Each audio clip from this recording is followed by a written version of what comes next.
AutoCAD দিয়ে double door তৈরি করুন খুব সহজেই। আমরা 5 ফিটে একটা ডাবল ডোর তৈরি করব। লাইনের শর্টকাট এল লিখে এন্টার, ফার্স্ট পয়েন্ট ক্লিক। কত ফিট নেব? 5 ফিট, আশা করি নিতে পারবো। পার্টিশন ওয়াল কত ইঞ্চি? 5 ইঞ্চি।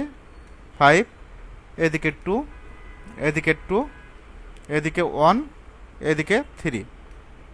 তারপর আমরা কি করব? অতিরিক্ত অংশ নিয়ে নিছি কোনো কারণবশত, আমরা কি করব? এটা ট্রিম করে দিব। টিআর লেখে ডাবল এন্টার, ট্রিম করে দিতে পারবো না।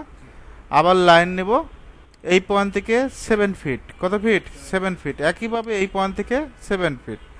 এখন তোমার মেন একটা প্রশ্ন ছিল যে মিরর কিভাবে করে। জাস্ট এখান থেকে এইভাবে সম্পূর্ণ সিলেক্ট করবা, এমআই লেখে এন্টার। কি লেখে এন্টার? এমআই লেখে এন্টার। আমরা মিড পয়েন্টে একটা ক্লিক করবো, একটু আপ ডাউন করবা, ঠিক আছে? মাউসটা আপ ডাউন করলে পজিশন মতো বসে গেলে জাস্ট ক্লিক নো। তারপর সার্কেল সি লেখে এন্টার। কি লেখে এন্টার?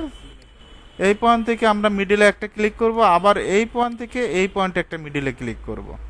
তারপর আমরা ট্রিম করে দেব, টিআর লেখে ডাবল এন্টার।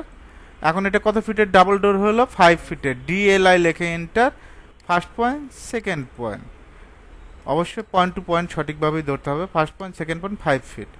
এখন আমরা সৌন্দর্য বর্ধনের জন্য জাস্ট কি করব? এটা এক্সটেন্ড করে দিব এই লাইনটা। একইভাবে আমরা এই লাইনটা এক্সটেন্ড করে দিব, পারবো না এই লাইনটা। তারপর আমরা ট্রিম করে দিব, টিআর লেখে ডাবল এন্টার। এটা ট্রিম, এটা ট্রিম। ওকে, এভাবে চাইলে যে কোনো মেজারমেন্টের ডাবল ডোর তৈরি করা সম্ভব।